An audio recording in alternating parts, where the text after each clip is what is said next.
Gen Z will make up 41 million eligible voters. In total, that's around 20% of the U.S. electorate. Their preference could decide the next president. A show of hands, who is voting for Trump? Who's undecided right now? These voters are reflective of a generation that's split on choosing their next president. I'm all in for Trump in 24. I remember the last great year this country had. It was called 2019. I'm struggling with rent. My grocery bill, I'm spending nearly twice what I used to spend on groceries. Mind you, I'm a Republican, and I don't see him as a president who can really bring both parties together. I know who I'm not voting for before Trump. Knowing the system that we live in, I feel a bit cynical about voting for someone who's independent, unfortunately. Biden has lost a lot of trust, I think, from our generation, with especially what's going on in Palestine and how the U.S. is so involved in that. According to polls, less than half of young Americans plan to vote in 2024.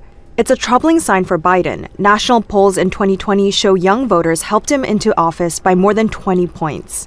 Biden is 81 years old, Trump is 77.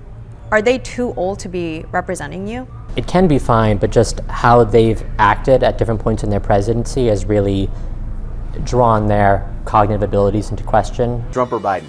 Are you kidding? Both parties are all in on winning over the youth vote. Joe Biden. Dumb. Ashwath works with social media creators and says candidates have yet to bridge the gap with their audience. I do think that these candidates have to embrace social media.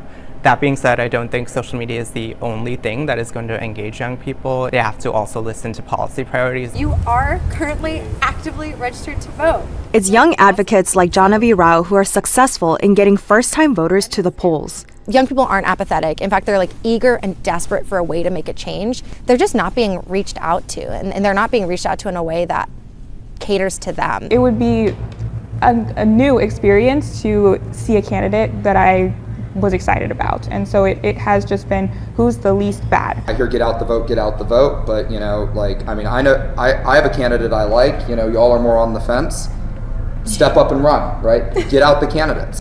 Young voters are casting doubt on the country's next leader, but they're at least confident in one thing, the potential of their generation.